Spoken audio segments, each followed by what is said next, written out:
Good morning, everybody, and welcome back to what is going to be my initial spoiler-free thoughts for Tears. This isn't going to be a comprehensive thing, and I suppose I should mention off the bat that I'm going to be covering everything up to Paraglider and the Rito section. But anything for the other three sections, because I feel like most people did Bird Village first, I'm not going to be covering today. I'm not going to be covering anything major story outside of anything that you would learn up until finishing the Rito boss. So that's your spoiler warning for today. Of course, I'm going to talk about environments and gameplay quite heavily because, well, that's what we're here for. But mostly I'm going to be talking about what you're doing in day-to-days, and I think anything I'll be talking about you will have experienced if you've played through the Rito line. But obviously, if that makes you a bit uncomfortable, maybe you want to come back when you've played a little more, perfectly fine. I've waited a month and I am ready to talk about it, and I've left my notes on the other side of the room, and there's construction going on. So I'm gonna go get those. Right, and now that I'm back, we can of course start. Now this is going to be incredibly unstructured, but I do have some points, and I can't promise that I won't get distracted halfway through, because that's how these things go. Anyway, you're here to hear my opinions, because unrightfully we care for some reason. Anyway, let's start at the beginning. Booting the box. I like the box. 10 out of 10 commentary already. Okay, yeah, no. So starting when you boot up, you've got the mural scene, and then of course the Nintendo presents, and whew, how they know how to present a game. The opening was incredible. Everything from just like the slow fades and the heartbeat is fantastic. We love a little bit of more dramatic twist on the original. Really, really amazing. Those heartbeats at the beginning, the Nintendo presents, oh, so good, so good, so good to see such like an ominous undertones, and not ominous like Majora's Mask. I don't care about this debate, but the thing I really loved about it was just how it tied in with everything. And in fact, that whole opening sequence, although absolutely completely different to what we experienced in 2019, just the way it builds with the music in the background and the Zonai voices, and that's something that's present across, well, lots of the game from what I've experienced, right? Across the music you'll see hear different Zonai sounds and so on, and it's like it's this background chant, like these voices of ages past, and it's super, super cool. Building up through these murals, giving you this sort of background or loose background. It feels very weird to hear the words Zonai in official text. I know obviously that was their name and everything, but it was very, very strange to actually see them mentioned. But no, that whole sequence was oof, so cool, so strong and opening, right? Obviously very different. We don't usually get stuff like that where we have all the sword and stuff open up, but it definitely fits. Now, I think a lot of people have maybe compared that opening area to the Great Plateau, and I tend to fall in the camp that it's not a bad different. It is very different, the way that the Great Skyland and that opening segment's laid out, and that is because this is a different game with different things it needs to teach, and to be honest, it's grown on me. When I was going through it for the first time, I perfectly happily spent 4 or 5 hours on there, and I on the Great Sky Island, and that was fine, right? Like, I enjoyed that time. However, there were moments towards the end where I was definitely ready to move off it. I got a little bit frustrated with the linearity on it. But the more I think about it, there was no real way to fix it. Now, I went around the island backwards. I did Ultran first, of course, but I went to the snowy area yet because there was like some chest that I were like, oh, I can get that now, and then it drove me over there, and then I went backwards, and that I think contributed partially to some of my disgruntlement, because obviously it made things a little bit backwards, and I had to loop around and walk through the central area maybe one too many times. And while obviously I didn't really mind in anything longer than like the immediate 30 seconds where this was a problem, it was still not a little bit of a rub me up the wrong way. And then simultaneously, the idea of getting the three shrines, then having to go back, only still to be told no in a sense, then being forced to get a heart container, but also teleportation being locked that late. I don't know about that. Now, obviously, there's no way they could fix that, because teleporting to, well, if you're going to be able to teleport, you have to be teleport anywhere, and that means you could get a recall shrine before having recall the ability. So basically they've warped this island to suit their narrative purpose of obviously recall being linked to Zelda's time ability and whatever. I think that's fairly obvious, or just my assumption even, and it just felt not shoehorned, because there is no better way. But I definitely prefer the idea of being able to go to all four equally, in a sense, rather than that. That being said, a lot of it I did like. Raru is fantastic. It's time to talk about him. I'm so glad I went in blind to not notice his name connection, because obviously, while I haven't experienced the whole story, I'm very intrigued to look into timelines and work out if it was this Raru that inspired the other Raru, or the other Raru that then would have named this Raru. Either way, it makes no sense. We'll come back to the timeline in probably however long. We're going to be here for a while, I reckon. But I loved his presence and his little somber statures like around the plateau. I don't see any reason why he had to fade away at the end though. That just feels like a King ripoff. I kind of wish he was maybe stuck on that island, but still allowed to just roam around and watch his things. And it's so cool learning more about them as a species. And I hope that as I do more of the side content related to that, and then go further in the story, we get to find out about more about him and anyone else of his kind. Obviously, you know what I'm talking about. Otherwise. I suppose I should clarify as well. I have played more than the Rito dungeon. I've got about 100 hours. I'm approaching my fourth dungeon, but obviously I don't know everything. So please try to keep the comments, of course, fairly neutral. Obviously, you know what I'm talking about. If you know, and if you don't, then it'll be a mystery for my full thoughts in 3 months' time, or whenever I get around for it. Yeah, no. So for multiple reasons, I'm so glad I went in blind, because that intro was way better because I was completely blind. Such as, like, I'm talking about the cave section at the beginning, not really knowing how the Ganondorf cutscene was going to play out, and having heard the voice and the way he creepily moves, and all the tunnel segments beforehand. And while I thought it's probably going to be great on a first playthrough, I think on the second or third it may be a bit slow. So I'm curious to see. I can't wait for the speed run. I'm so dying to get to the end of the story so I can watch the any percent. But that's completely on a sidetrack. Raru, the design, the Zonai, fantastic. Looks so amazing. I wasn't sold beforehand. I think we just kind of all assumed they'd be human, and there are humans in the game from that ancient time, but or Hylians or whatever you want to call them. But they nailed it. It looks so good. It fits in so well. It's such a cohesive part of the design language. But where was I? I was talking about the story and like the setup for Recall. I think it's super interesting that we're basically powering up an Infinity Gauntlet. I really am curious to see how they tie it all together. There's a lot of symbolism that reminds me of like the obviously the symbolism of three that was in Skyward Sword quite heavily, but here it's more like the sixes and sevens, like in OOT and other games. And I'm really curious because that's the kind of like extra bonus lore that got me to love Skyward Sword story as much as I did. Just this idea of in a sense restoring the arm's power, but each part's in like enabling something new in it. I'm really excited to see where that leads. That's really interesting to me. The idea of these stones in enhancing abilities is curious. I want to see what they do with it, but I need to understand the timeline. So again, I don't really judge any of that until full story context.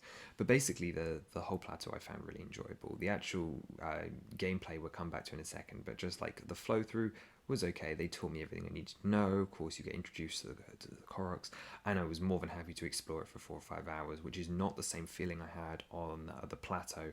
The plateau is amazing, and I acknowledge that, and it's an amazing sandbox, but maybe it's because I've been through it so many times now, or the fact that I'd watched or known about it beforehand, because obviously I didn't play Breath of the Wild blind, that this one was so much more enjoyable to sink 4 or 5 hours into, whereas I can only really ever spend 2 or 3 on the plateau at once.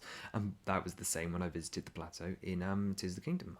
I could not spend longer than 2 or 3 hours on there because it's too familiar, which luckily, as I'll jump ahead a bit, is not the same for the rest of the world. The rest of the world I could spend hours in, and it feels different enough, but we'll come back to that.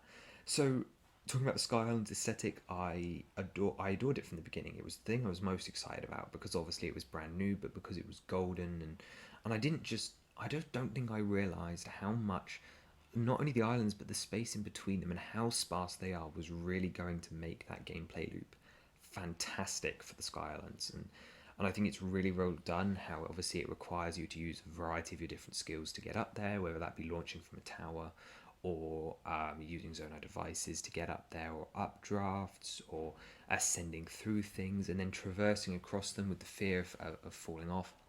It's fantastic. Stuff that's not really showcased as much with the Great Sky Island.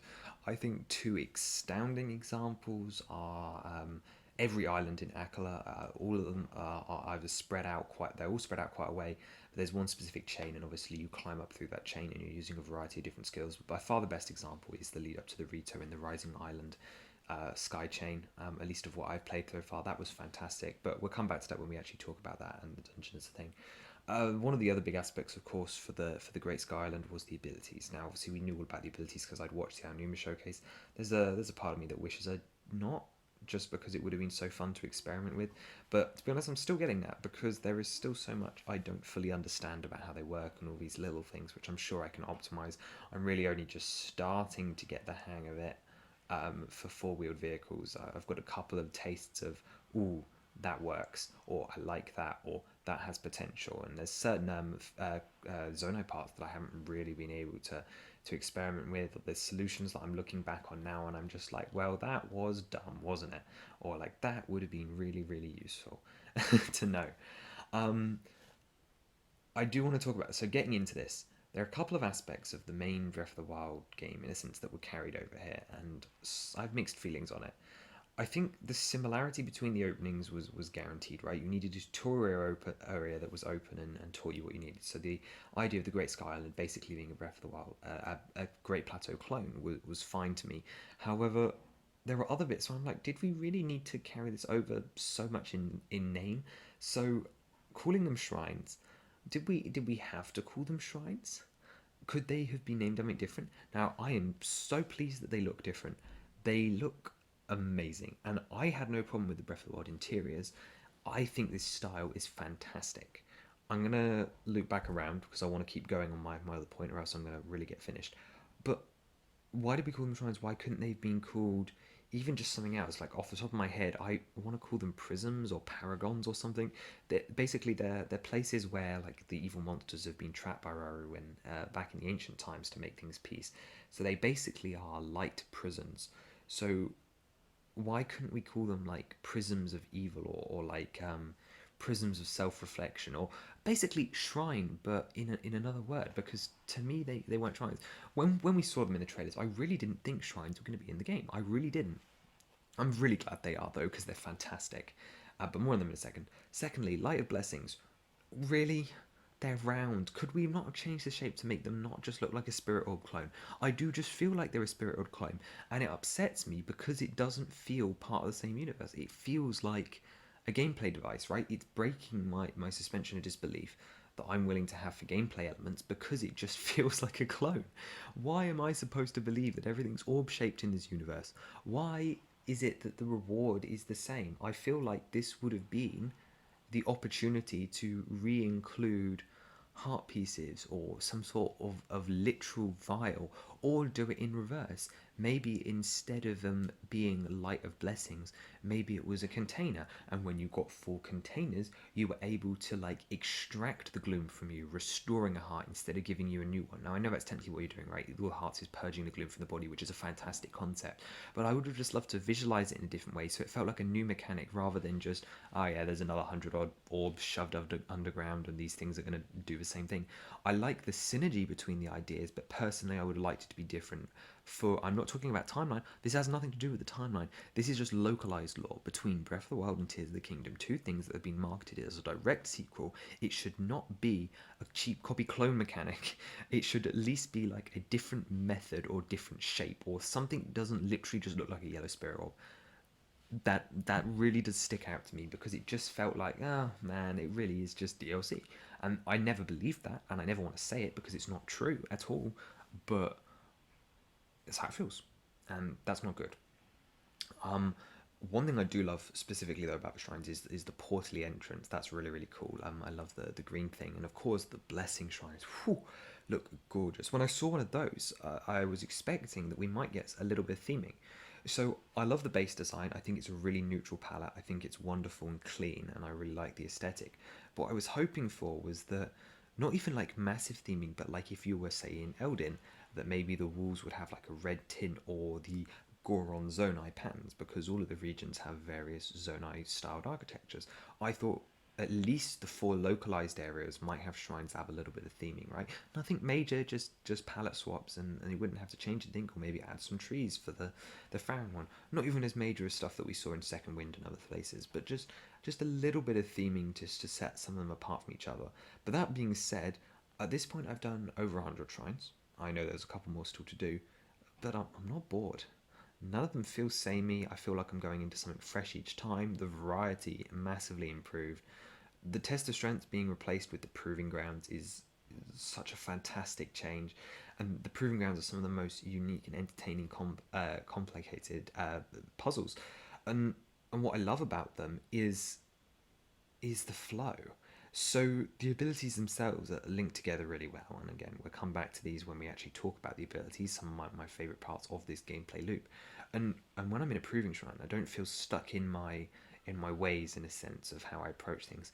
I feel very almost pro risk, and I'll just go with the flow, right? Like I'll charge in, pick up a weapon, drop something on the floor, fuse it to it, ascend through the roof, jump off, slam down, fire an arrow, turn around, spin and turn up, right? Everything moves. Then suddenly there'll be a ball coming at me, so I'll recall it, I'll stand on top, I'll rise up, paraglide down, bullet time someone in the head before using Ultra Hand to turn some sort of vehicle thing around to create some sort of defense behind me, then fusing something to my weapon. It feels like the true Eventide experience, but obviously with better items.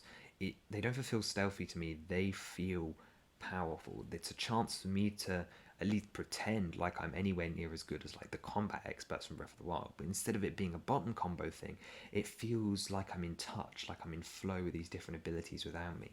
It also feels like a puzzle because you've got to work out the best ones.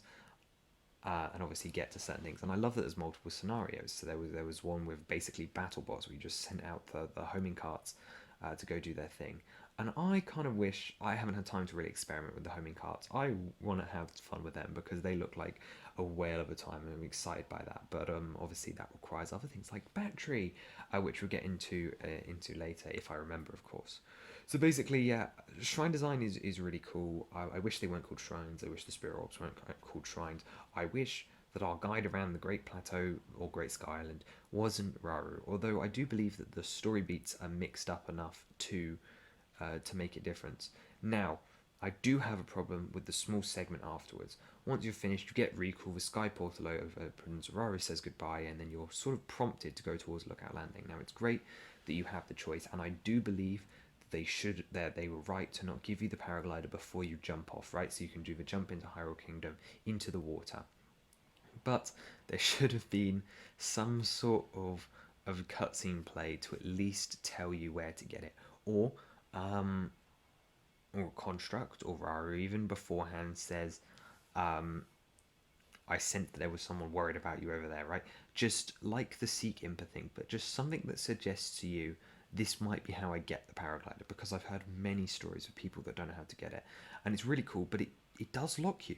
For an open world game, when you jump off that, you cannot access any towers, and you'll just be told to go somewhere else. Now, admittedly, it's heavily themed, but I do feel like it's a little bit more obscured this time around, and I'm sure that's intentional to try and get you to experience more of the game. But remember last time it was just destroy Ganon, go here, this is the final boss, right? And it wasn't explicitly stated, but everyone knew. I don't know where it is this time, right? I know you can go to it because the 80% route's under an hour, but I'm assuming somewhere near the castle, maybe underground now, because I've been at the top of the castle, there ain't nothing up there.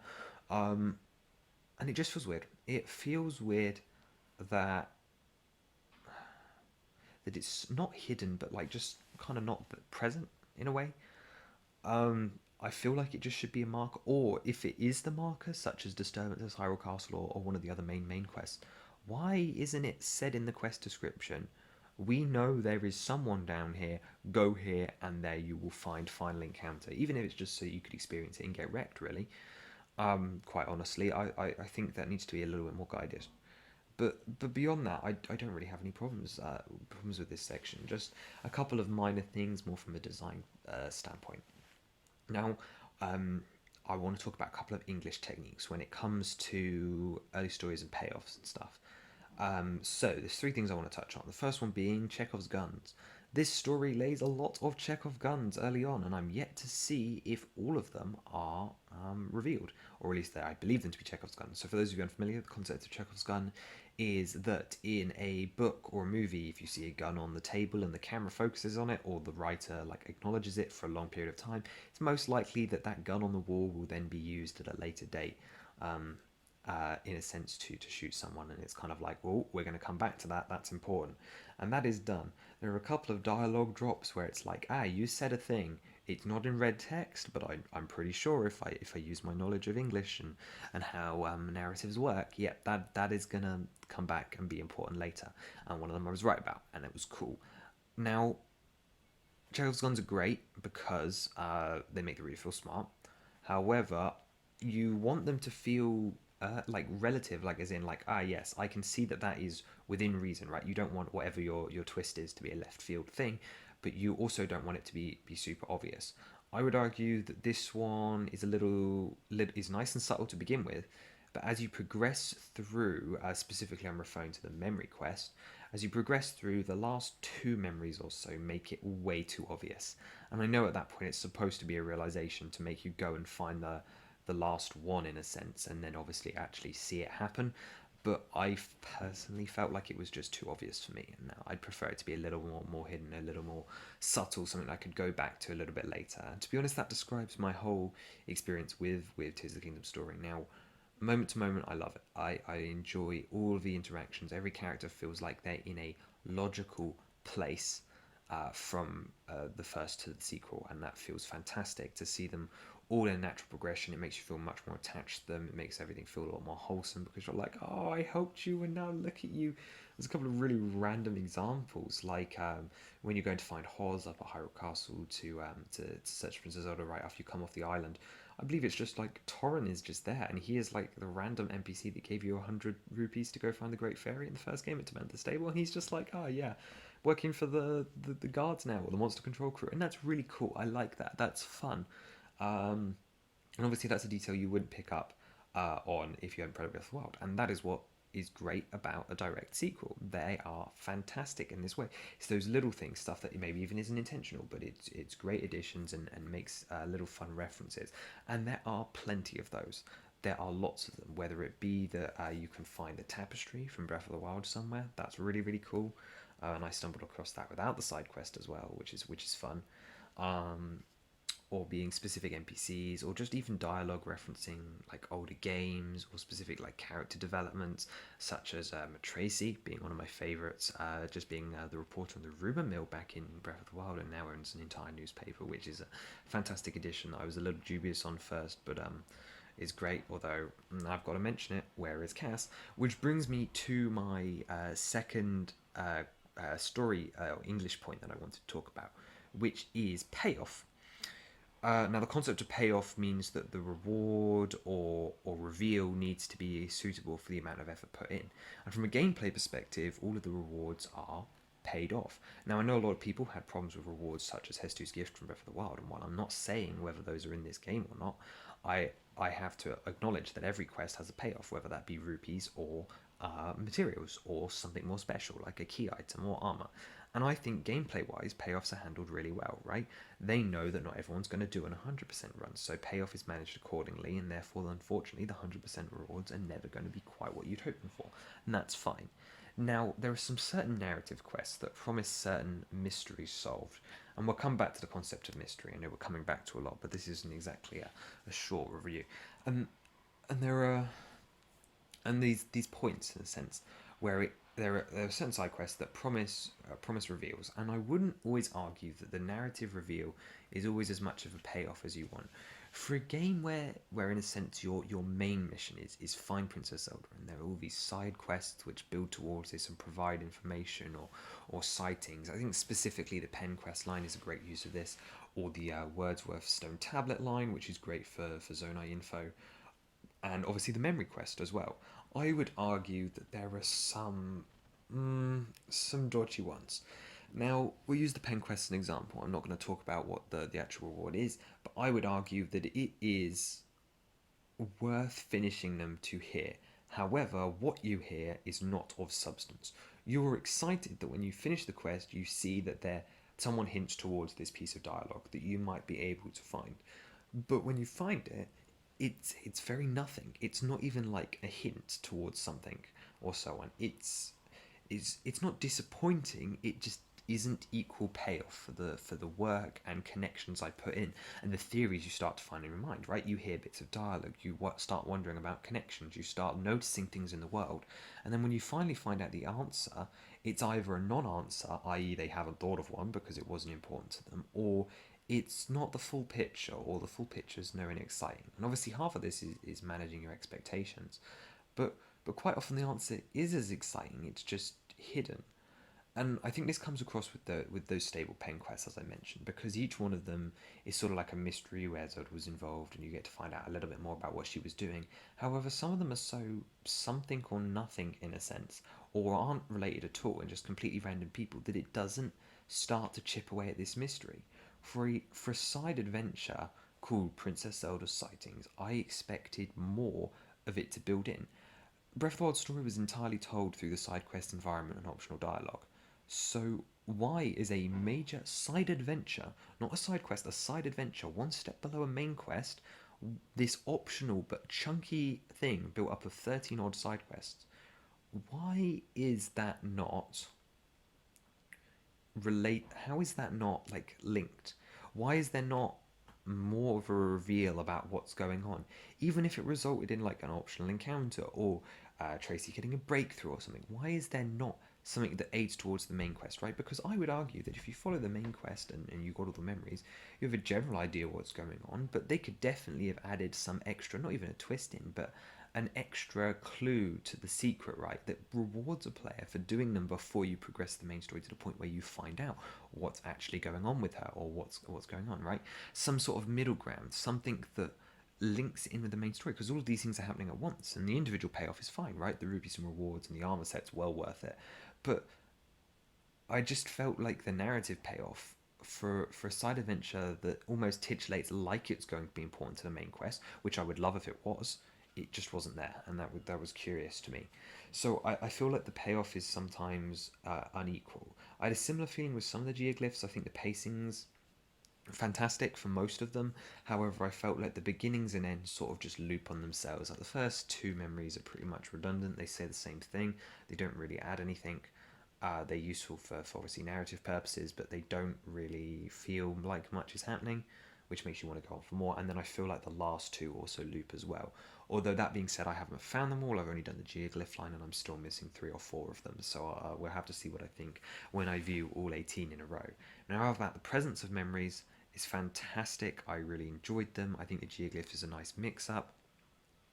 Don't think it should be called memories, because obviously, well, it doesn't make any sense. Because although they are, again, it just feels too similar in a sense. And I would have loved, yeah, the story's more present to be fair, but that's fine. We're moving towards the dungeons, dungeon, of course. So I want to start talking about specific things. I mentioned the abilities earlier, so let's come back to those. Originally, on my first day, I wrote down Fuse is meh. Fuse is truly only really used for combat, I would say, and environmental survival. It feels like a hot take, but I feel like Fuse has some of the most use. So I wouldn't say that it's unuseful. In fact, all of the abilities completely coordinate together to come out amazing. But I would say that Fuse is meh. It's not exciting, and I never really have it default equipped.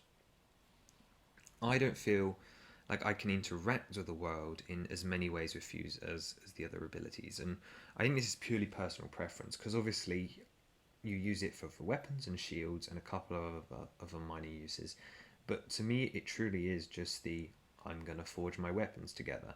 And obviously, while it wouldn't be convenient and necessary, I feel like personally, I could have used Fuse in a menu.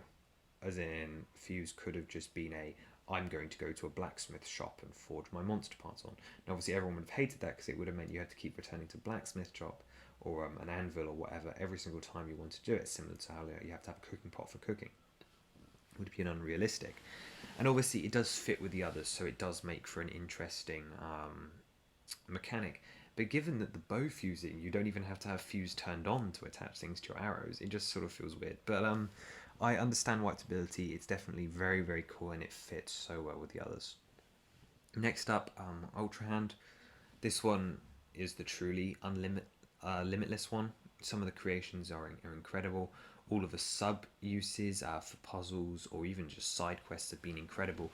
I think the best example for me of how Ultra Hand changed the experience was when I thought about Koroks. Originally, you just think of it like magnesis, right? But then you realize, hang on a minute, because on Ultra Hand I can lift rocks about, they had to get rid of the diving rock puzzles for Koroks. You'll notice there are none of those in the rivers. They had to replace them with something new. And that was because obviously you could have just lifted one in instead of having to throw one from the perfect distance. The increased utility of Ultra Hand forced them to reconsider so many of the systems. It's fantastic. It's also way more grounded in the physics system, such as example of the Korok plug puzzles. It's about weight attached to the end to yank it out of the hole. That's really cool. That's a really interesting use of things. Obviously, there's the whole utility connection with the horse. There's all the different ways to power it with the different Zono devices. So much potential, but you could probably do a 3-hour essay on just Ultra Hand alone. It's almost a little overwhelming. Everything you can do, and obviously not everything works perfectly, which is why I really appreciate the inclusion of the almost second Ultra Hand ability, which is the extra optional one in a sense. Don't know whether to talk about it or not. I feel like most people will have found it or known about it, but I won't mention it by name. But you know what I mean. It's purple. I should mention on the side that encounter to get that was my top 3 moments of the game, because I had no idea he was down there. It was an incredible wacky fight that fits the vibe so well. Not to mention the idea of them using vehicles plays into the complete childish idea of this game is a vehicle slash mech builder in a sense. Therefore, why would you not have a vehicle fight? It's so cool to me. Just the whole it was like a pipe dream that I'd mentioned beforehand, the idea of being able to like joust in a sense in the vehicles. You can do horseback combat, so the idea of fighting someone on their own vehicle was something I knew I wanted, similar to how in Majora's Mask you fight the Goron boss Goat in Goron form, and you chase him around like him in a sense, right? You act like him to chase him down. Is fantastic. It's the same thing here. That is truly, although it's not a hard encounter, it's one of the best in the game. It's fantastic. Um, yeah, Ultra Hand completely unlimitless, and as I mentioned, it fuses. It fuses. It works really well with fuse, obviously, because you can Ultra Hand weapons together to reach things, or a status effect weapon. So, say like a topaz rod, you could attach it to the front of a vehicle, which would be really cool.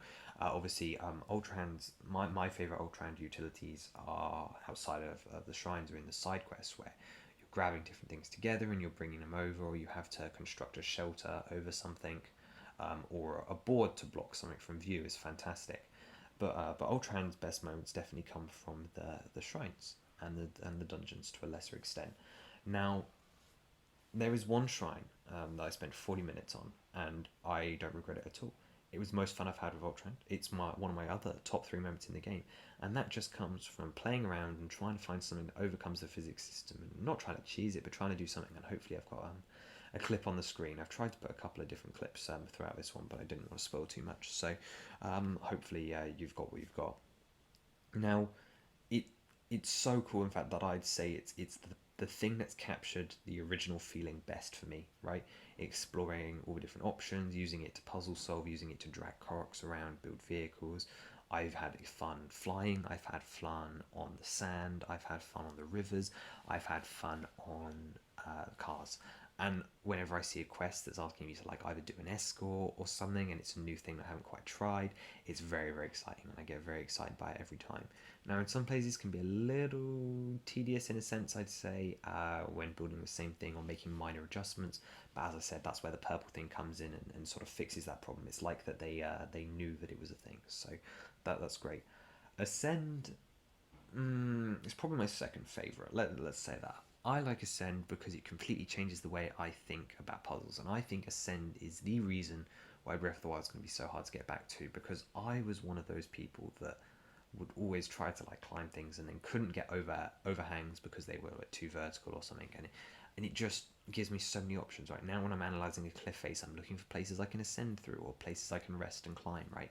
And it's super, super cool, and it also creates some really nice puzzle utility. It creates some nice cheese utility. It makes getting out caves much easier, and its implications in some shrines are just mind-blowing.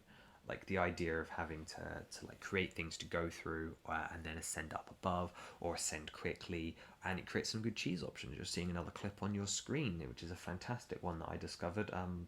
Don't think that's how you're supposed to solve it at all, but I did. Um, and that's what's great about all these zonal devices, actually. They create so much utility for how you go about things. But beyond that, Ascend is also great for thinking about the environment in 3D terms. While it would have been nice to have more spots from the depths to ascend to the surface, I understand why they didn't, but there are definitely many shrines where they are just, or like puzzles in a sense, where you have to go in a cave and then ascend to get inside a building or inside a specific location to get a chest. That's really cool. That is fantastic. And every time I do one of these puzzles and it makes me feel smart, I feel great because they are so clever. In fact, now that we've talked about three of the four, I'm more than happy to talk about the shrines because they're amazing.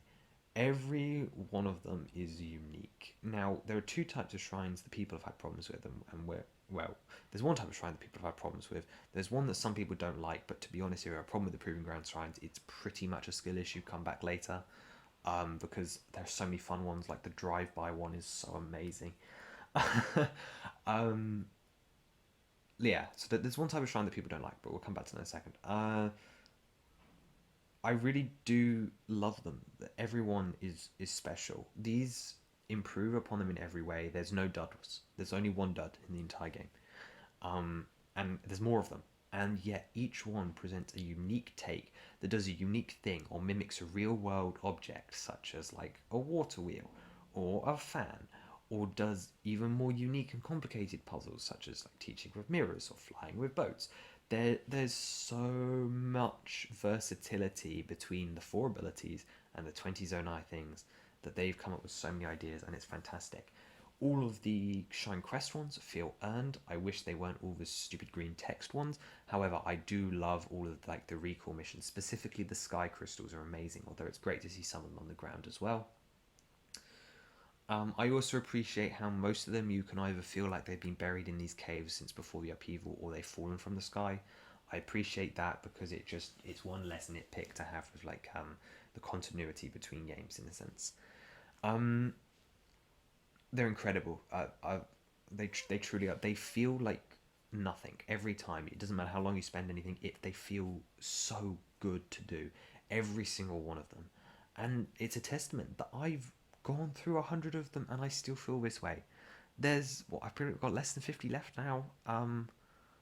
Yeah, no, I have almost no bad words to say about any of them. In fact, I think I wrote down one specific highlight. Yeah, the drive-by shrine for the proving shrines. There was a Jenga shrine that was so cool.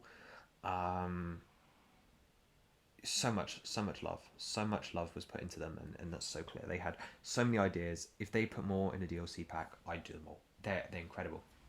And as I mentioned, there is only one type that people don't like, and I don't mind them, is the tutorial shrines, and that is because there are just so many more mechanics in this game. You can throw things without arrows. It's so unnecessary, but yeah, we have it. I didn't actually know I could do it until the shrine, so I was very helpful for that. I would argue that there's maybe one too many for throwing things, or certain ones got to be looped together for a bigger experience, and the green text, way too slow, should be skippable. However, I don't have a problem with them. It's a free spirit or I'm more than happy to do them, and they're great. So I don't mind them, and I think they only make up about 20, which is far less egregious than the same major test of strength pushed over and over and over again, which I did get quickly fed up with. I never enjoyed doing those on a Breath of the Wild playthrough, of which, to be honest, don't know if I'll ever do again. Because there is one thing, and we'll come back to that. There's one thing I think that the Breath of the Wild does better, in a sense that hasn't been improved upon. My one shrine, and I feel so bad for this shrine because it's not bad. The concept is fantastic, except for it's just so unnecessarily like convoluted in a sense. Like it's not even convoluted. It's just the fact that it feels like it should be doable with just one ultra hand, but yet it's like three, and it just feels clunky to do, and the angles aren't great, and the access points. It's like the concept was there, and I was excited when I went in, and I was like, cool, this one looks great, and it just left me with the most meh that any of them have left with, and none of the others have left me with that tone. Which one is it? It's the Hateno Shrine. Again, 2 games in a row, the Hateno Shrine has been potentially the worst in the game. Not true for Breath of the Wild. Mirror Shaz was way worse, which was the Golf Shrine. Um, Even Tears of the Kingdom's Golf Shrine, so much better. So much better. Not even close. But the this Hateno Shrine, it was the maze before, and it's now this half-baked water wheel concept now, and it was just so iffy, slow, like icky, and I had to recall stuff, and it was just a little bit of a mess, right? And it wasn't even bad. It's just okay. And the fact that all the others haven't been okay, that was the one. And why did Hateno get two bad shrines in a row? No one will ever know. It's like they deliberately wanted those ones to be so bad. And we didn't talk about recall. Recall is great. Yeah, you can use it. Whatever. It does some cool things. I feel like it's pretty limited, although it does also have some pretty unique puzzles, such as being able to throw projectiles back. I love, and the rock likes make great use of that. That was pretty fun. Um, Talking about caves, actually, why don't we talk about caves? They're fantastic. The amount of vertical depth you can have in this map is incredible. I've already talked about how the scarcity and the gaps between the skylands are as important as the actual skylands themselves. And they look super pretty, the gaps are super pretty to cross between, and they make great use of all of your toolbox to try and obviously get from one to the other and solve the problems. And the rewards up there are worth it. Having the Savior's Wills baked into the base game instead of being, well, DLC in a sense to upgrade them is fantastic. And all of the abilities are useful. I will say you do miss Gale. I do miss Gale, but it's more of a change of thought. We're used to being able to get upwards super quickly, and all that we've really lost is the ability to do it quickly. There are so many more ways to elevate yourself, and while it wouldn't be game breaking, it definitely would increase things. Really, all we're talking about is recalling a platform. That is the new version of Gale, and while it's not as versatile, because obviously you have to have a platform and other things, but it is okay. Yeah, it's I struggle where to land on it, but I think I like the new abilities. Tulin's Gust in particular, which is the only one I'm allowed to talk about for today, is fantastically versatile and suits the game perfectly. They saw what you'd be doing in the air, and Tulin's Gust solves a lot of the problems that I think I would have had with Sky Traversal after like late game Sky Traversal if I didn't have him. And I'm really glad that I do. Speaking of Sky Traversal though, the glide set is also really amazing for that. It's quite fantastic. The extra mobility and the set bonus as well. Although I would argue that I still think set bonuses need a little bit of tweaking. I would have liked if you upgraded a singular armor piece to level 4. You depending on some of them, you might be able to customize with an extra bonus, such as the biggest ones. I think the biggest grievances for me is having the snow boots not contribute to cold resistance at like level 2, right? Like, I appreciate that snow speed up is important, but personally I should be able to wear the snow quill headdress, the snow quill tunic, and the snow quill boots and still get my level 3 cold buff if I've upgraded all into level 2. It should be extended part of that set, just because it makes no sense for those boots to not have cold resistance, because it means that you cannot wear the Korok mask and have snow up movability and survive in the depths of Hebra, which is just a bit iffy to me, and I had this problem with Breath of the Wild. So personally, I would have liked to see some more customizability to the passive bonuses for some sets at higher levels. Same is obviously true with the sand boots, should provide heat resistance, and I think the reason I bring this up now and I didn't really bother with Breath of the Wild is because those are the only two armor pieces that I really felt needed it. Whether, as here, I feel like the cold and hot weather attack ups also need buffs. I feel like if you upgrade the cold weather attack up set to level 2, which is a hard thing to do, or even level 4 if they were really worried about it being game breaking, it should offer cold resistance level 2. Because I don't know why it doesn't. Because you just can't wear it. And I realise that's the trade off, right? If you have attack up, then you've got to have cold res, but it just makes it a moot benefit, because then you might as well just wear the attack up set and then just drink cold elixir. Like there's no benefit. So I feel like the some sets needed better buffs, but that's neither here nor there. Have I mentioned that the Skylands are pretty yet? Yes, yes I have. The same is of course true for Underground.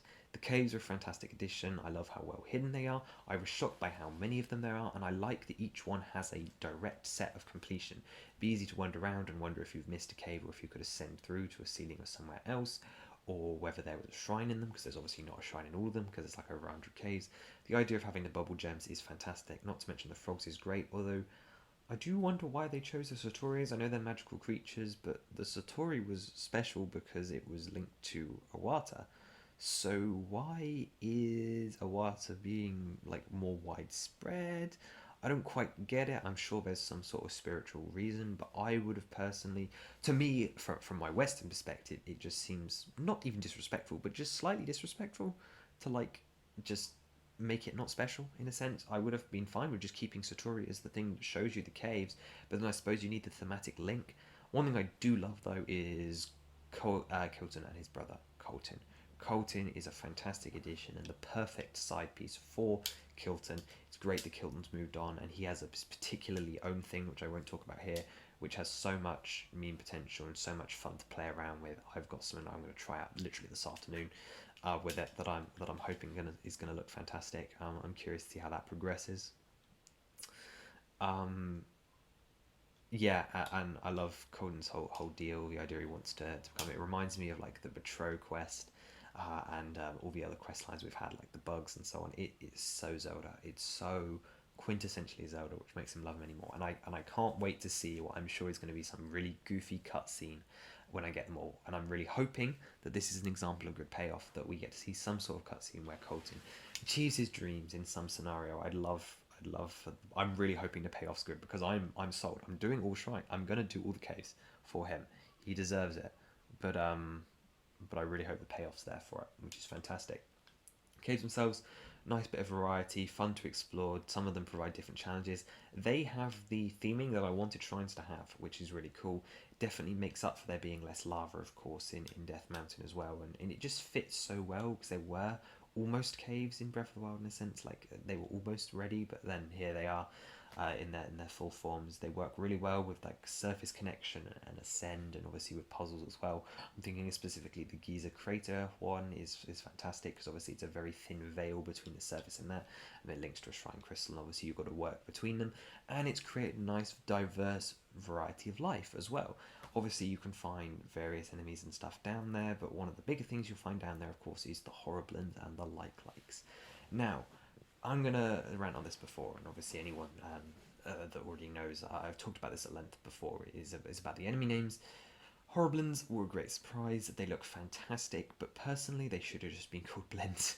They are basically the spiritual successor to the Blins in Wind Waker, the tiny little imps that scuttered around on the walls and the ceilings and around at the fortress. They're part of the Boko Blin family. I don't know why we needed to create Horriblins. However, they're the least offensive of this to me, of these weirdly renamed monsters. I'm so glad that like some of them were kept, but it feels weird to me to bring back the likes and the Gibdos, but then not bring back, just like why not use your roster of big names in a sense. But I suppose creating new stuff is important. I just bring it up because Breath of the Wild only created one new enemy as far as I'm aware, which was the Talus. Everything else was a reskin and a reimagining. Everything from Lynel's to Hinox's. Moldugas were new too. But my point being is there was a very amount of new stuff. And for me here, that was the contracts with the Guardian replacements. Although obviously those are the Gloom Hands. Whew, they're fantastic. They're amazing. And then what comes out when you defeat them is so good. With such good rewards as well. Although I'm a little sick of fighting them at this point because I fought quite a few. But that's purely because of where I am with the story anyway. So I'm excited to get another bow in a sense from that and obviously that's a great callback. That's a good callback. Now, I think the Horriblins are the least offensive here because they are completely retake in a sense, and they're definitely four arms and they look great and they're like furry in a sense. It's really cool. They look great. Their design's amazing and their animations and the way you fight them is really unique.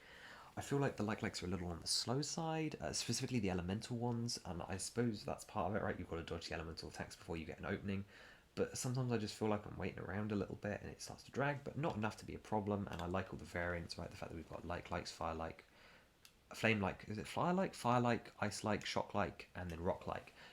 Fantastic, great variation, great choices. I'm so glad they're back. They fit so well with the caves, and their new design is so much better than the old one. The old one just never appealed to me. They just look gross in the wrong way, and these ones work so much better. And the fact they can still steal your stuff, but they don't despawn it is amazing. They just drop it after they're back dead, because I would be so mad if one of them got my Hylian shield and I couldn't get it back. So they're all great additions to the cave, and I've already mentioned the idea of bubble frogs. There's lots of different ways to find caves. Obviously, the Satori's, and then obviously looking for either quests or the shrine sensor, or just looking for what are they called, blue piece, which will lead you to caves as well. All fantastic, great choices. A great way of making it seem more attainable. Obviously, the Koroks are the Korok mask, but they were always a little difficult in a sense. There's so many of them. I feel like the caves more manageable, very similar to shrines in that regard. It is fantastic, and the reward system obviously very similar to Korok's. Only goes up certain far, but the armor set is nice to see it back. Version of the magic armor, fantastic. I need to upgrade it so that it's actually useful, I think. But I'll get to that. But the point being is, I felt the rewards were worth it. It's great fuse items in the meantime, and I'm glad that it wasn't just Kilton and his currency again, because this game already has quite a few unique currencies, such as like the battery ones, which I do love because the battery upgrades is really important, and they do add a lot of versatility to the game in a sense. They make it easy to traverse, but not super easy in a sense. And then of course we've got the pose, which we'll get to when we talk about the depths. Um, yeah, I mean, obviously Kilton has his own thing, and that's cool as well. And as I mentioned, it's seeing these people that you're interacting with, and they're moving on, and then the next stages of their life. And for the most part, the important ones at least remember you, such as Hudson and so on, and whatnot. However, there's one notable exception, that is Bolson. Why does Bolson not remember you? It's infuriating to me. It's what we talk about with macro story. I'm going to get onto that. That's my biggest complaint with the game, and it's a minor frustration. But moving from caves, obviously that takes us down to the next lowest place, which is the depths. The depths were the sleeper hits. I was not expecting to enjoy the depths. I love the depths. The loop is amazing. You go down there to get pristine weapons, and Zoronite, you come back up and you find, and you can convert those into better fused weapons with higher durability and batteries. Now there's more down there, of course, isn't there? Now we've already talked about one certain ability and one certain series of encounters, which is potentially the best side adventure in the game. Obviously, I haven't finished them all, so I don't know. Actually, let's talk about that right now. The difference between side adventure and side quest. I appreciate the distinction for the bigger quests to be called side adventures, but why is it so inconsistent? There are some side adventures which are rightly named all under one thing, and then there are some side adventures which just like get a new side adventure every time you go differently, and it's weird. I don't understand what distinguishes between the two. I personally think there's a lot of side adventures that should have been side quests, and there's some side quests which should have been side adventures and just not have cleared until you'd completed them all. My mind goes to the yeah, there are certain like missions where it's like complete all of them. Like the Colton should have been a side adventure just to get all of them, and that way it would have tied like the like find Colton. Why is that a side quest that clears as immediately as you find him? It should clear either after the halfway reward before he just then says go find them all, or it should clear after you find them all, because that's the adventure. Otherwise, what you might forget. You might forget to come back. I mean, you're not going to, but you might. You never know, and that's my point there. But there's obviously a lot more down the depths. There's lots of structures, and they're really fun to discover. They're fun to discover the links between the depths and the surface, and there are also camps down there. And then there's the Yiga presence in the depth as well, with their notepads which build your information on the depths. You see it off their research. You've got like wacky vehicles, and of course you get schematics as well. Is great, and then they provide information for the Yiga hideouts on the surface as well, which is really fun. It's great to see them have more presence. And then of course there's a variety of boss selections as well, such as the Frogs, which is terrifying. There's a couple of special locations, and I think the biggest thing about the depths, of course, is the pose. Pose are great. It's interesting to see a different take on them. I don't mind it that they're different, although I personally would have liked to at least have had one mini boss encounter, which was like Big Poe, very similar to the OT classic. It wouldn't have had to be a reoccurring. Just a one-off would have been fun. I think just to like find it somewhere and it gives you say 100 pose for a reward. It would have been a unique encounter that maybe could have been built up across the game. It's like a mystery. But down there, the mechanics are really interesting, both with the Gloom and the Bright Bloom Seas. Bright Bloom Seas are a little too common for my liking, makes things a little too easy. I have them maxed out, and I'm not even trying. 999. Yep, it's crazy. But the idea of not being able to see is fantastic. It ties your exploration to your recess collection, and it makes things a lot harder. It makes it easier to miss things, and obviously incentivizes then the collection of the light routes. Now, the light routes provide a really interesting dynamic with the surface because it helps you find shrine locations, and I love the fact that they're parallel names. I'm a sucker for a parallel world, and the fact that it's height map inverted as well, so cool. The care they put into thinking about how the depths like connects is so interesting to me, and the fact that it's all one like fluid experience is amazing. The rewards down there also heavily worth it. A lot of the DLC armor, I'm really pleased that those made it into the base game. Personally, I was always disappointed that I couldn't get my hands on it without amiibo. Although personally, I don't think that the parallel fabrics are enough of an incentive to buy the amiibo, which makes sense given how disconnected we are from the amiibo release schedule. But the fact that there are potentially 2 more coming out, given the data mine parallel fabrics, I would buy those if they had a suitable reward, but I'm not buying those for a parallel fabric because I just don't care enough. And I realise that mostly it's about having a statue of your favourite characters and so on. But the characters that I care about would be Tulin or Raru. So, where is my amiibo of them that I would want to actually display? Because I don't really want to have a Zelda amiibo just yet, or at least not this variant in a sense. I'd much prefer to go for the classic or the Breath of the Wild or the Skyward Sword or something rather than this specific outfit, because this outfit's okay but it's nothing special. So I don't think they're doing a good job at selling those amiibos whenever they come out, but hopefully maybe they'd have a secondary feature, maybe like Gandalf unlocks Master Mode or something, which would be super cool, although probably super hated as well if because to be honest I'm sort of trending away from them doing DLC, although I do think it's heavily implied that there will be DLC. Specifically in the form of maybe more shrines or castles or something. I don't know. They'll do something. They do whatever they want. He just feels like a weird absence, you know. Like there's no reason for him to be gone. But back to the depths. Yeah, the DLC armor, it's fantastic. I'm so glad it's down there. I'm so glad it's being treated with like respect. The same as like the surface quest. Having Misko's treasure back is so cool. Although a weird cannon break, but we love Misko here, so that's great. And having the swords, all the special weapons being hidden away behind specific quests or objectives is so awesome. I could not express to you the emotion when seeing the Skyward Sword Dodder statue in the Forgotten Temple fallen over. Oh, that hit, you know? I don't know if it's just because of Skyward Sword, but that hit, and then being able to restore it, and then obviously a special reward for that was super special, and also like full acknowledgement that that is that as well, which was so nice. That was a really special moment. But no, as I mentioned, the depths are a sleeper hit. It's a really fun gameplay loop, really addictive, really interested to see what else is down there, and it ties in to our main theme. And we're going to get onto that now, and we're going to go through the main theme, then I'm going to quick fire through a couple more points, and then we come to my one dislike, and then a nice conclusion with my overall thoughts so far. So, when I think about the main 3D games, I assign a word to each of them, and that is sort of the theme word, the word that I think sums up the overall experience. From Breath of the Wild, that word was exploration. The whole game was about exploration. Skyward Sword, the word I associate, is sword/origins, right? It is about the beginning, and your entire experience centers around creating that sword, and what makes that game so cool to me is the forging of the sword, right? Everything you do is working towards that goal. Now, side point, I thought that would be similar to what we're doing here in Topka, but no, not quite. Although I do love the sword lore. The new sword lore for this one, or for this installment of what the sword can do, super cool. We do love that. And the wording they used to describe it, in that memory, so cool.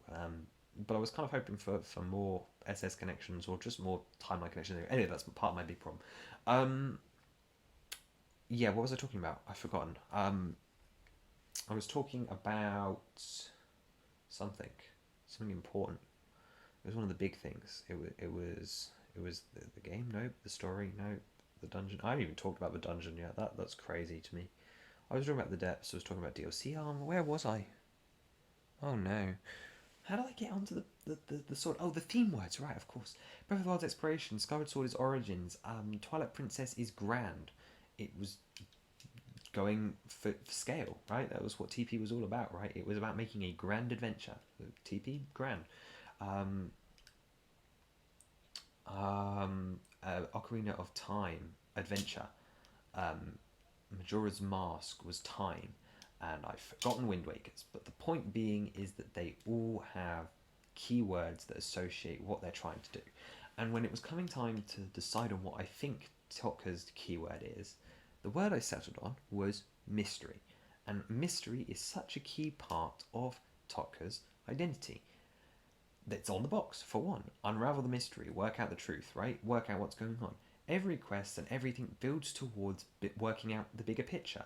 They sort of just drop you in. You don't really know what's happened, and you've got to piece it together. And whether that be on a small side quest level where it's like finding out the identity of this person's brother, or finding out what this girl likes so that Manny can attempt his second quest in Hateno, or unraveling the ancient mystery of cheese. You know what I'm talking about. If you know, you know. Or the mystery of the Stormwind Arc, which we'll come back to secondly, because that's by far my favourite example. Or the mystery of what happened to Zelda, or the mystery of the Princess Zelda sightings at the stables, or the mystery of what's happening in all of the regions, the mystery of what's happened to the castle, the mystery of Ganon, the mystery of Rauru and his people, the mystery of the Shrines of Light and discovering more about them, and then just learning more about Rauru himself through the Wordsworth tablets, as I mentioned, discovering all of these mysteries and piecing it all together, such as the ring runes and all this other stuff.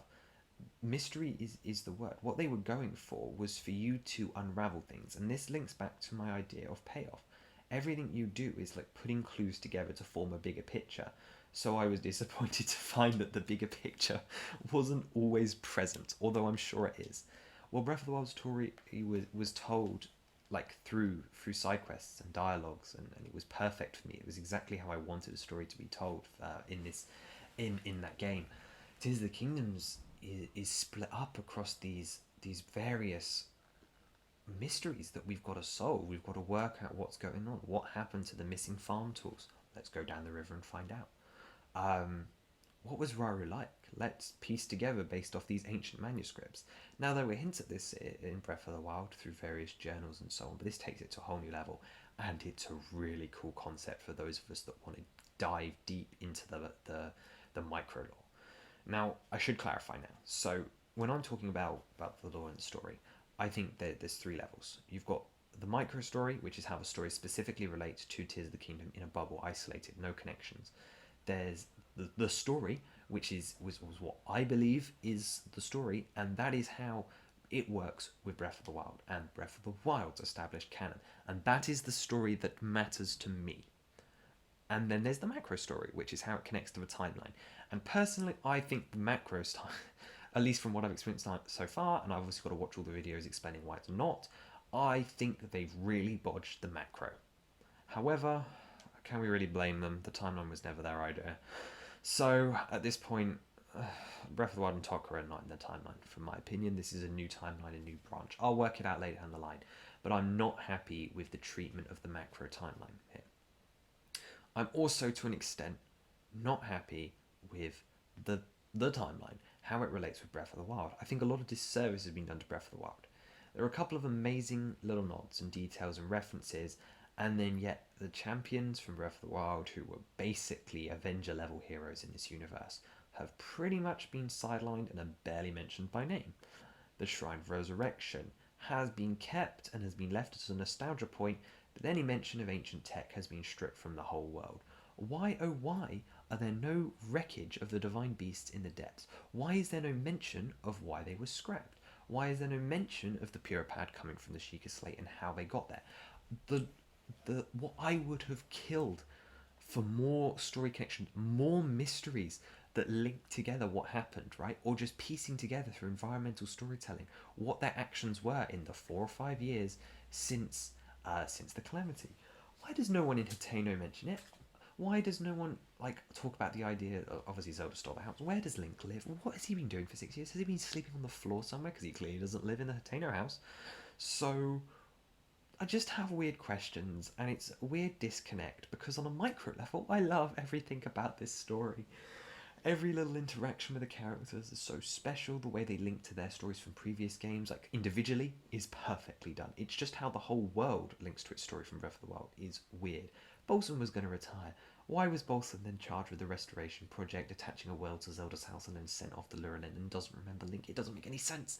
He sold a house to Link, he fitted a house to Link, he attended a wedding with Link. If that's the case, Hudson shouldn't remember Link, and that is cool. There's a perfect example of a micro story. Hudson's next steps. In fact, all of the regions have amazing micro stories to tell about how they developed onwards, excluding the fact they don't mention any of the stuff that happened in Breath of the Wild. Specifically, the Gerudo and the Rito do a great job of this. The Gorons less so, although macroly with Uniro does a good job. But like the entire region for Gerudo and the entire region for Zora do a fantastic job, and I haven't experienced Zora yet, so we'll see. the evolution for the Sheikah, perfect. Hateno has done a fantastic job with the micro stories and so on. And it's all of these subtle nods and stuff that does pay respect, such as you being able to find special ancient items in locations of old shrines, such as the Blood Moon Shrine holding an ancient blade, and that is the original idea for the ancient arrows, was the idea that they're attached onto arrows, and that's so cool, and that's the kind of level of respect that I wanted to see. And then the Shrine of Resurrection was just a boring cave and didn't have any of the things. Why was it not half dirty and half there? What was the thing of like taking it away? What would that have cost them? What would that have changed? It's not like it's a Zonai building. No, it was a Sheikah ancient building, and it's not like the Sheikah are gone entirely. They still mention them slightly, but it's like, it's such a mess, and I don't know why it just wasn't built upon the lore. There feels like there's so many, but there was also this, or well, this is important now. But no, it is important because that was what we grew to love, and that was what happened. And I feel the same way. At least, obviously, I haven't experienced the whole story, so who knows what it's like at the end. But outside of one memory, it feels like Link and Zelda's friendship was entirely retconned out of the game, because outside of her going, "I know I'll be okay with you, Link," and "Are you okay?" It feels like, what were you doing for the last 6 years? He never left your side. Why are you not closer friends than what you were in the last couple of memories? You're telling me you made it that awkward? Fine. Your diary should say so. It doesn't. Your diary is worse than the diary before. Where are the subtle hints that you liked him? It was fairly obvious. It was explicitly stated. Even if you're not together, I understand you not wanting to do that. Where is the continuity? There's no continuity between your story and in the previous game at all. It's like these weird aspects that I just wish connected, and I'm not even talking about the fact that timeline wise this makes no sense. The idea of this being the founding of Hyrule, which would technically make it between Skyward Sword and Minish Cap, but then that would put Breath of the Wild so far after. Then why is the world the exact same? Infuriates me. Also, we still don't. Maybe I've missed the memories, but I still don't know why. I've still got more to find out. I don't know why the islands ascended into the sky yet. That hasn't been explained, and it just feels like they were like, "Oh well, they get there." You know, cool stuff happens, and I am more than willing to stick with it, find the dialogue, solve the mysteries, and discover all of these little things to piece it together. But unless someone can prove to me that that macro timeline, no, not even the macro timeline, that the Breath of the Wild Topka timeline has no retcons and no changes to it, and doesn't just feel like gameplay excuses, I'm slightly disappointed by it. Because to be honest, I expected more. You marketed this as a direct sequel. If you hadn't have done that and just said it's set in the same world, I could have bought all of it. Parallel universe, different time, whatever. More than 6 years. You told me direct sequel. You see a movie that is a direct sequel, they reference the first one. You've referenced the first one, but not in all the ways you could have.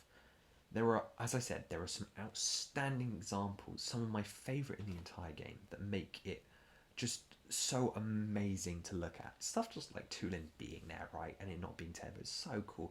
Playing into like the idea of the Rito short Alex band, and I'm so excited to get whatever the Creating Champion book is for this game, because I'm sure there'll be one.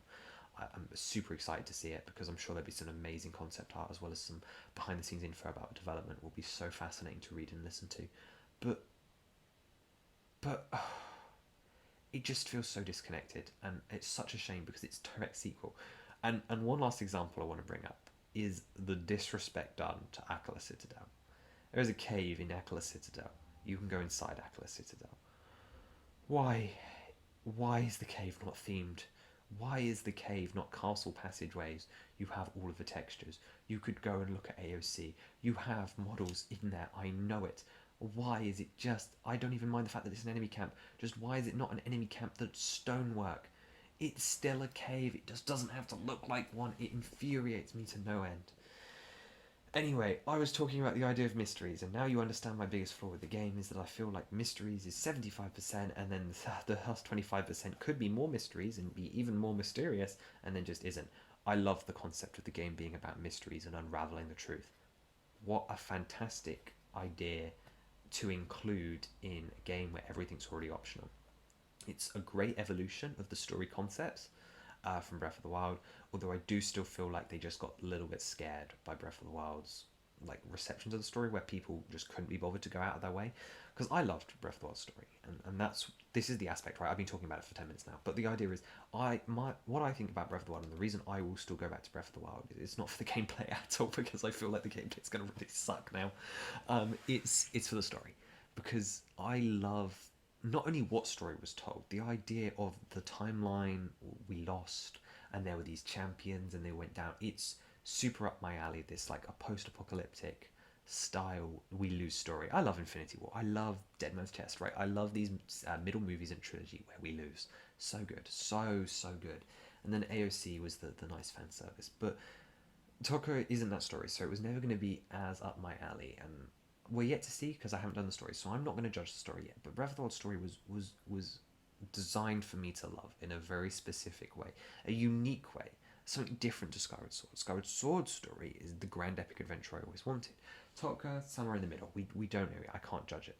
But what I will judge, and what I will happily judge now, is the fact that I think I prefer the delivery of Breath of the Wild story.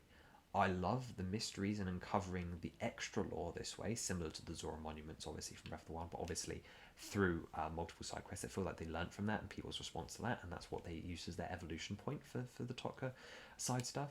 But I wish that there was more of the obvious stuff spread out into it, because the concept is so beautiful. Anyway, let's do a quick fire round, then talk about the dungeon, because that's going to be a nice segment, a lush, nice bit to end on. So let's go through. The new diversity in landscape and enemy variety is fantastic. There are so many amazing ones, and the Gleeoks have been done amazingly. What a fantastic thing, and I got my wish. I'll say it now. There's a dragon with all 3 element heads. What fantastic design. I love that fight so much. I died so many times, but I beat it, and I've never been prouder. That was one of my big wishes, and I got that. The box flux contracts I've talked about a little bit on the channel already. They're some of the best designed enemies I've ever seen. The way that you can use almost every ability with them is fantastic. You can fuse them, you can ultra hand them, you can recall them, and you can ascend through them. What fantastic design. They're fun every time. They're great. Truly top tier game design. They should win an award for that. Ultra handing the Koroks, so fun. They knew what they were doing, and it's great. There's a little bit of wacky fun as well. Actually, the whole vehicle system is just a little bit of wacky fun. The Zonai gliders are gorgeously designed, especially the fact that they sort of they glide, right? They gliders, they're amazing in just how, I don't know how they made that work, but the idea that you can move on them to steer them just nice and passively. Do wish they didn't run out though. I think that should have been a perk or an upgrade halfway on. The story is mysterious, as I mentioned. Feels weird, but it's kept me engaged and curious, which is the best compliment I can give it. Obviously, I've now got some more problems with it, but it kept me engaged and curious is the best thing. Gloom, fantastic mechanic, but the name sucks. It should just be Malice. I get the idea that it's more of a miasma. I really love the fact that they've called it a miasma. It feels so right to me to call it a miasma. And I'm just waiting for the lore drop, basically, basically for them just to tell me that the Malice was more gunky as it seeped out of Dark Beast in a sense, which was already Ganondorf's projection, and then the Gloom is actually the actual stuff that he is ejecting from himself. I don't know, there's probably something in there. I just need to do more research, but about why it should be a different name. I just think that the Gloom sounds like a YA kids novel thing, and I'm not a fan. I think it should have been some. Malice is the cooler name. Let's be honest. Speaking of, Gloom hands should have been called Gloom Masters, because why would you not pay respect to Floor Masters? They are Floor Masters in every sense. Just call them Gloom Masters. It would have been such a cooler name than Gloom Hands. Speaking of naming, Erakuda is a really cool name, but personally, Kargarok should have been a Kargarok. Now, I'm not wrong. I'm not going to say I'm wrong here, because Erakuda is a fantastic name, and the creature's design is awesome. I love the way they hang as well when they sleep, or just lay on the floor apparently. But Erakuda, great name, but personally, should have been Kargarok. I'll stand by the Gibdos. Gibdos were the right choice. It shouldn't have been Redeads. It was the right choice for them to be Gibdos. I won't say anything more. They look fantastic. Best redesign in the entire franchise's history ever. There was another weird name on. Oh yeah, Boss Bokoblins. Why do you call them Boss Bokoblins? Should have called them Big Blins, or Big Bokoblins, or they should have just been the Phantom Hourglass Blins, right? Big Blin, Mini Blin, something like that. the whole Blinn family is just messy at this point. And then there was one other enemy that I think needed a little bit of a tweak. No, there wasn't. No, I was fine with all the others. Um, why is nobody concerned about what's happening? Apart from the stable masters having a sense of existential dread, nobody seems to care that the world is ending. No one seems worried about the mummy. Pyrrha literally goes, yeah, I know there's like a mummy that's come alive down the pit, but yeah, it doesn't matter. Just keep doing your thing. And that's cool and it fits with the mystery vibe, but like, I feel like you guys should be more panicked, you know? But it's all wholesome, right? Everyone's coming together and the music's amazing. Oh, we got to talk about the music. We got to talk about the music. Oh, yes, yes, yes, yes. Um, Quest chains saying come back later. For an open world game, the fact that Kakariko is locked infuriates me. Even if it takes longer, I should be able to bypass that. Even if it's say that's what I was expecting. I was expecting to have to do the print. If I did the Princess Zelda sighting side quest, I would get some sort of lore bomb which would let me pass earlier than finishing the 4 dungeons. Why is Kakariko locked? There's no reason for Kakariko to be locked. The whole point of an open world is any dungeon, any order. I don't think, based on my experience of it, it unbalances the game that much. And if you're really worried, there needs to be some sort of coding that like readjusts Sage's like power levels depending on how many things you've completed. I It infuriates me to no end that Kakariko is locked to the point where I refuse to do anything there apart from the shrine and go down the hole until later because it is just the worst experience to be locked like that. I really am not a fan of that being like that. Um, yeah, I mentioned the opening. It feels so open and yet so on rails. I mentioned warping being introduced yet, and the restriction is okay. I've gotten more used to it. I think I'm okay with that now. But I did want to mention that I do feel it feels on rails, even though it's open, which is weird. But I suppose that's what, exactly the middle ground they were going for, so that's fine. Everything is tanky, and that's okay. It really is a skill issue if you just as how the motion controls in Skyward Sword, skill issue if you couldn't master them. Same thing here. Everything's tanky. That's okay. It's been designed for you to have the extra damage output of really high fuse weapons. Also, the sages and stuff as well. So I don't mind everything being tanky. Everything killing me just makes the game feel dangerous for longer. Shield attachments are really awesome, and the new fruits and stuff. I'm specifically talking push shrooms, dazzle fruits, and splash fruits are being the amazing ones. Bomb flowers being back is fantastic. I didn't mention arrow crafting in particular, but being able to attach anything to an arrow is fantastic. There's some really unique fusions, such as like honeycomb weapons, is really really cool. The puzzle tools and the abilities, again, just amazing. Is really cool. At the time, I'd mentioned why just 4 regions. It doesn't bother me because obviously that's where the races are, but I would have liked to see the quest markers be in a different place, basically, because you could almost pinpoint them exactly. Naboris was to the south of Gerudo Town. This time the quest mark was to the west of Gerudo Town. Whoa, what a big change. Meadow was in Hebra both times. This time you're just going a little bit further into Hebra. Hebra feels completely different, by the way. It's crazy. So does Death Mountain. Actually, everywhere feels so different. Even just the fact that you can run around Hyrule Field without the Guardians is amazing, although the Gloomhands are there, I suppose. So I was a bit, yeah, I mean, I get it, I was expecting it, but just 4, really, I would have preferred more like 6 dungeons personally, because, well, the dungeons are a lot better than Breath of the Wild, and I never really had a problem with the Divine Beasts. I think they're a really neat concept to try as a one-off. I'm much happier with this return to form, because I really like doing the Divine Beasts and this idea that they're automatons as this one-off. But yeah, I appreciate the going back, and I just would have liked maybe a little bit more like 6 or so, but maybe I could be wrong, haven't finished the game yet. Why do enemies sometimes just stop taking elemental damage? It's kind of weird that they have a shield in on that now. It's kind of weird. Sticky lizards and sticky frogs are a great addition, not just for the wet elixirs, but just in general. Sticky lizards look really cool and add some nice ambience to the cave. I want to point out again, the game is gorgeous. There are like 5 locations now where I've taken a photo, which I would genuinely have as a canvas. They're truly some really special locations. Froxes are amazing and really, really cool.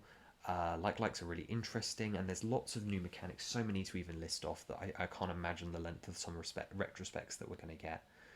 Um, there was one specific. I like constructs. Constructs are really cool. There's one specific example though with the constructs that I wanted to talk about. In the opening area, there's the icy and there's these guys on this ledge, and I think the idea is you're supposed to like ultra hand a tree bridge so that you can build up to them. But I had this really cool sniper duel because there were these ruins laid out, and it was just a really amazing encounter. Just like trying to aim at them and then take cover. It was something you wouldn't really have in Breath of the Wild, where it actually felt like a staged battle in a sense, and that was really cool. Talking about like the monster control stuff, that's also really fun. I love the shared health bar additions, even for stuff like Lurelin and the Proving Grounds, in addition to the monster control forces. Can't wait to experience more of those, although not a priority. Just they're just sort of there, really. They had the system baked in, I guess, for the sages, so it made sense for them to do it bigger. But no, that ice section with the constructs felt really, really awesome. There's some great discovery stuff, so much around every corner. It feels so good discovering new things.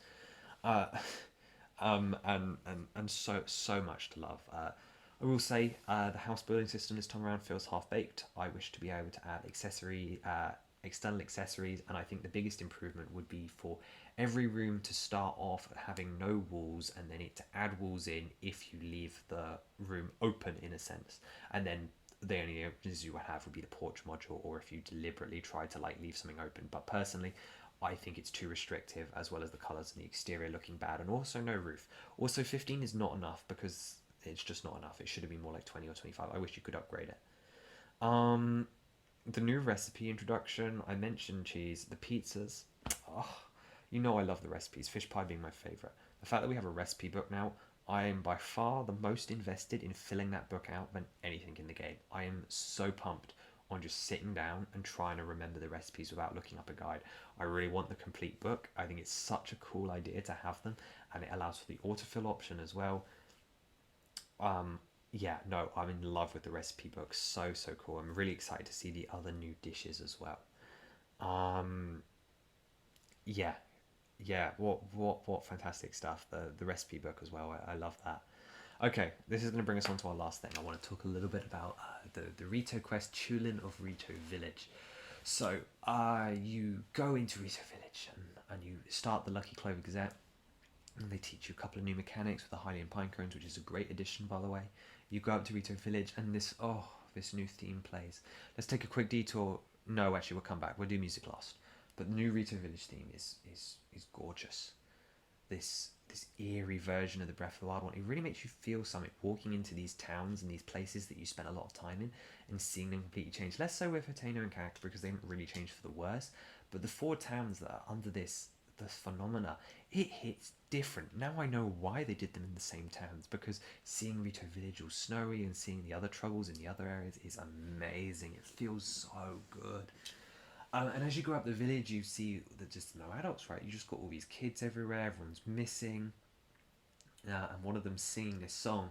And I feel like out of the three I've experienced, the Zonai sort of myth that each of these tribes is remembering in a sense, the one that leads them to their dungeon in a sense, is the best done in Rito. It's integrated into this thing called the Song of the Storm and Dark, and it's a fantastic lore addition. It's a nice mystery that slowly unfolds until you realise, oh wait, I'm on the Storm and Dark, and then it leads you to make some interesting interpretations about the story, right? Who was this god that descended? Was that a Zonai that descended?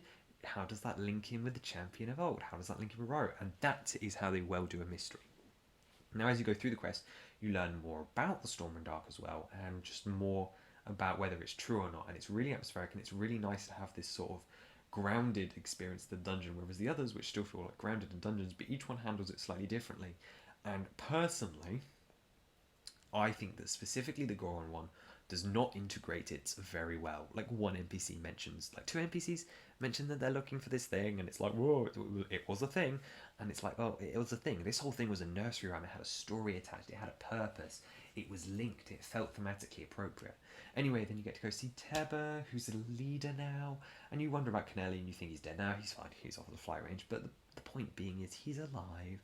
But Teba being in charge makes a lot of sense with the Rito short age span, and then you get to meet Tulin, who's just so adorable and lovely, and he flies off. And the quest feels a lot more substantial than last time because Meadow was obviously really short.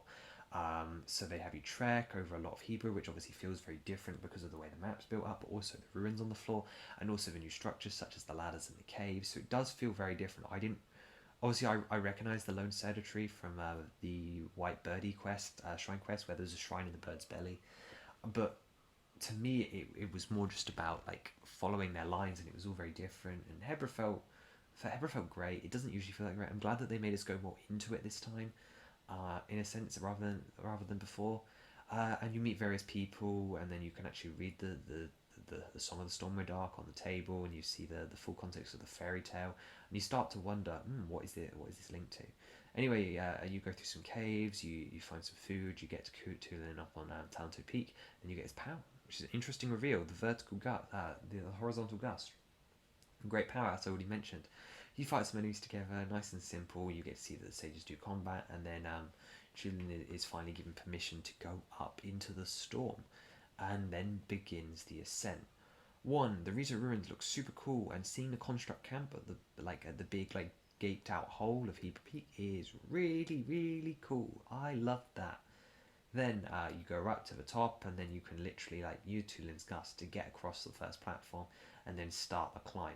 The climb is amazing. Once you hit Rising Island Chain, this music starts playing, and it starts building the higher you get. And it's really eerie, and the atmosphere is amazing, and there are these lightning flashes from this snowy storm cloud. And snowy storms are already one of my favorite environments. So in a game, not when it's obstructing your minute to minute gameplay, but in a special event kind of thing, it's not too bad. But just this ambiance that comes off it was so rich. It's by far one of the most cinematic experiences we've ever had in an extended gameplay sequence for these games. And the climb is engaging. They make you test a bunch of ability. There's lots of optional chests. There's 2 shrines along the way. Tulin gets lots of use. There's the uses of ascend, fusing weapons. There's enemies. There's everything you could want in that climb. And all the time the music's coming to a crescendo. And then you get this lightning flash shot of the boat, and it's so dramatic. Then you start the climb by bouncing on the boats, and obviously there's all these platforms all jaggedly, and you're plotting a route across, and it's really, really fun. Then you finally crest above the storm, and the music just stops, and it's epic. You dive down in the middle, and then this amazing overview shot plays as you're skydiving down, and it plays this awesome theme along with the dungeon sound from Breath of the Wild, and the feels, the awesomeness of that was amazing. Just 10 out of 10, and I didn't even know there was going to be a dungeon like that. I thought the climb was the dungeon. When we saw it, I thought it looked open air. They never showed us the big boat, so I was really impressed. And then we had a dungeon, and it was basically traditional. Okay, now the Wind Temple is definitely the most similar to Divine Beast because it's literally a floating object. However, you don't alter it in any ways, so it doesn't count. But it definitely feels the most similar, so I understand where people's complaints are coming from. But it's a nice, complicated 3D shape. The map is more traditional, but doesn't give anything away. Personally, I agree with the statement that they probably shouldn't have put the terminals on the map, or maybe given it to you as a compass, but a compass being harder to find. Just because, with the terminals, I think it would have been more fun to just explore randomly, or have to work out how to get in places. But I also see that being a little bit too awkward. But I also see that having satiated dungeon fans as well. So we'll see how that pans out. I don't really know what people are gonna think. I think the reception is fairly positive, although people don't seem to like it as much as me. But to me, it was all about the actual experience. Now, none of the puzzles were too hard, but it still took me a decent 40 minutes, just because obviously first time, no hints and stuff, and still getting to grips with the controls. It was the first one I did this. I did this on the 13th. I did this on the day after the game came out. Once again, like with Divine Beast, the music slowly adds new notes as we go through, adding in the Champions theme on the last of the terminals. I think this is much better integration of the terminals. Instead of them being boring this time, they're locks or batteries or spinny things or whatever. So this one makes a lot of sense from that perspective, although it is still a little service level. But then again, I can suspend my disbelief for this. And then of course we get to it, the boss.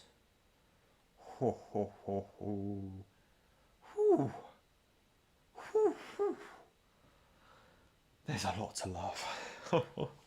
Now, I will be the first to admit it's not the hardest encounter we've ever had. Full stop. It's one of the most interesting though, and it's such a return to form for this being the opening boss. Let's start with the references. Colgera. Wordplay on Mulgara, related to Mulgara from the other Wind Temple in the series from Wind Waker. Mulgara's theme is in Colgera's theme. Awesome. Rivali/Dragon Roost's theme is also in there, and it's the most epic it's ever been. It is truly an incredible experience in just the audio department alone. The build-up, to the actual fight in like the way the music swells, the Zonai voices in the background, the phase two being so dramatic, fighting alongside Tulin, seeing you both fly towards it in the air. You can feel the spirit of Makar and Rivali and Tabor being with you. Oh, what an amazing thing. And your ancestor as well, and the fact that it was conjured by Ganon still, but it was so much more interesting. The fact that you can beat it without a single weapon and you dive through it. The fact that it's an entirely aerial battle is so awesome to me.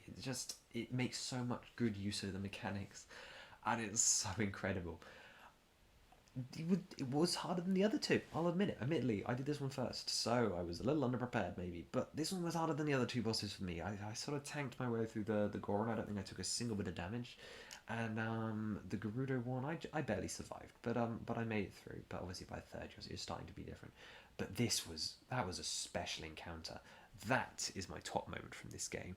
The entire climb, the entire thing is one complete experience, one awesome package. Everything from the music that brings you through a story to the actual gameplay that leads you up with these great, dramatic, memorable moments, whether it be the pause above the cloud before you drop straight back down, or that opening scene where Tony gets blasted and then you slowly like paraglide down towards it, or the moment where you kill Colgera, or you run through its belly spike as the do do do do do do do, but dramatic plays. Oh, what an experience! Colgera's awesome. What an awesome encounter for an awesome dungeon. Now, each dungeon has given me something different. Personally, this one's my favourite because of atmosphere alone. I will acknowledge though, I much preferred the puzzles in the Garuda Temple, and I much preferred uh, the the general like design of the Goron Temple. That I found the Goron Temple to be confusing, but I really liked its design aesthetic. The Gerudo one, I really like the puzzles for. Not a huge fan of its interior aesthetic, although it does fit very well. Kind of Indiana Jones vibe, and it fits with what it's going for. So I enjoyed those interiors very well. However, I would say that I prefer the atmosphere and the whole idea of floating ship in a storm, in the snow, in the lightning is so cool and it fits so well. And then having one of the biggest, best throwback bosses to Wind Waker as well. Oh, so special, so special. What a moment! And that is truly an amazing part of Tears of the Kingdom. That's just I love it. I love it so much. Can't wait to turn it into a custom set.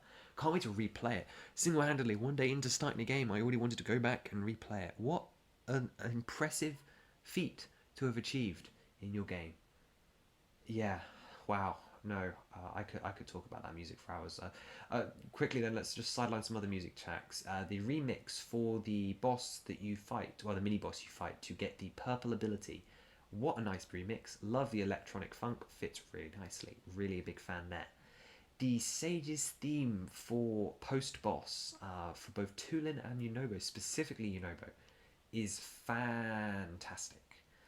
It's a minute long. Listen to it on YouTube, or just go listen to my Best Older Music playlist. You'll find it in there.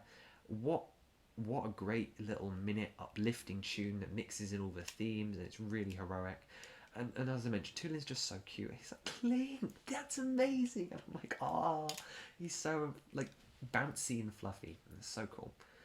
Those are another good couple of tracks. Colgera, as I mentioned, Frozen Rito Village, Hyrule Castles, both Grand and Sky. They nailed the castle again, by the way. I'm not going to make Mind Float, but another really impressive location to explore.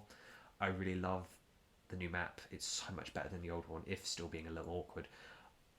I wish they kind of done more with it, but obviously like unlocked more rooms in a sense, like by like rubble moving around, specifically in the top half.